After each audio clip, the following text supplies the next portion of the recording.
तो कौन जन्नत जाएगा और कौन नहीं, इसका फैसला आखिर करता कौन है? ये एक ऐसा सवाल है ना जो हमेशा से ईमान और इंसानियत की हर बहस के बिल्कुल सेंटर में रहा है।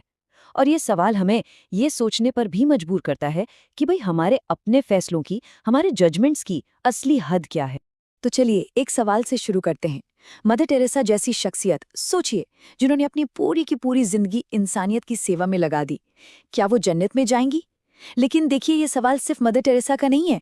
ये सवाल दरअसल खुदा के इंसाफ के उसूलों के बारे में है कि आखिर फैसला होता किस बुनियाद पर है।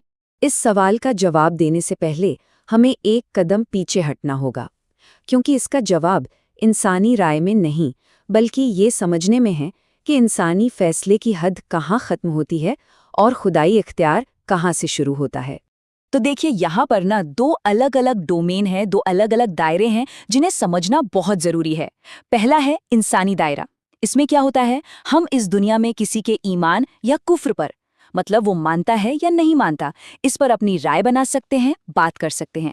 लेकिन फिर आता है दूसरा, खुदाई दायरा, और ये है आखिरत में जन्नत और जहन्नम का फैसला। और एक बात बिल्कुल साफ है, ये फैसला करने का हक किसी भी इंसान को नहीं दिया गया है। तो अगर फैसला इंसानों के हाथ में है ही नहीं, तो फिर सवाल ये उठता है कि खुदा का उसूल इंसाफ आखिर है क्या? वो किस बेसिस पर, किस बुनियाद पर फैसला करता है? यहीं पर एक बहुत ही बुनियादी सिद्धांत सामने आता है जो इस पूरी बहस को एक नई ही दिशा दे देता है, और वो बुनियाद है इल्म, यानी ज्ञान। सोर्स के मुताबिक खुदा हर इंसान का मामला इस बेसिस पर तय करेगा कि उसे कितना ज्ञान दिया गया था और उसने उस ज्ञान का इस्तेमाल आखिर किया कैसे। ये बात इस मिसाल से और भी ज़्यादा साफ हो जाती है। सोर्स में सूरह अल आराफ का जिक्र आता है, जहाँ क़यामत के दिन कुछ लोग कहेंगे कि भाई हम तक तो किसी पैगंबर का पैगाम पहुंचा ही नहीं। तो उन्हें जवाब मिलेगा कि फैसला इस बात पर नहीं होगा कि तुम तक पैगंबर की खबर पहुंची या नहीं, बल्कि उस इल्म पर होगा जो तुम्हारे अंदर पहले से ही रख दिया गया था।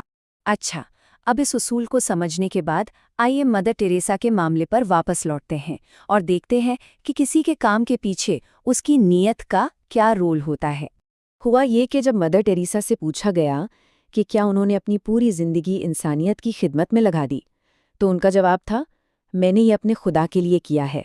अब उनका ये जवाब इस पूरी बहस का रुख ही बदल देता है, क्योंकि ये सीधा सीधा उनकी नीयत को जाहिर करता है।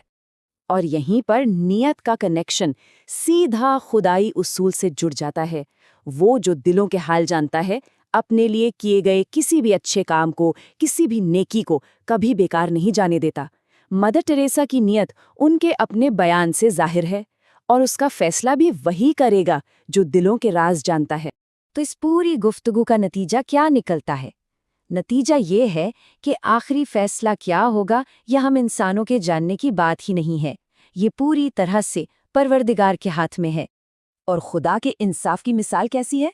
वादा ये है कि खजूर की गुठली पर जो एक मामूली सा धागा होता है ना, उसके बराबर भी किसी पर जुल्म नहीं होगा। उसका इंसाफ हर पैमाने से परे है, मुकम्मल है, बेमिसाल है। तो इस पूरी बातचीत से क्या बातें निकल कर आती हैं? पहली बात, फैसला करने का हक सिर्फ और सिर्फ खुदा का है। दूसरी, कोई भी इंसान ये नहीं जानता कि किसी दूसरे को कितना इल्म, कितनी नॉलेज दी गई है। और शायद सबसे अहम बात, दुनिया में जो हम लेबल लगा देते हैं ना, मुस्लिम और गैर मुस्लिम के, हो सकता है आखिरत में इन लेबल्स का कोई मतलब ही ना हो। क्या पता कितने ही मुसलमान कहलाने वाले एक लाइन में खड़े हों और कितने ही जिन्हें गैर मुस्लिम समझा गया वो किसी और लाइन में।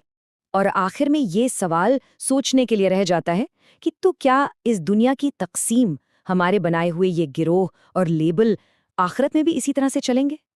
इस पर गौर करना हम सब के लिए बहुत ज़रूरी है।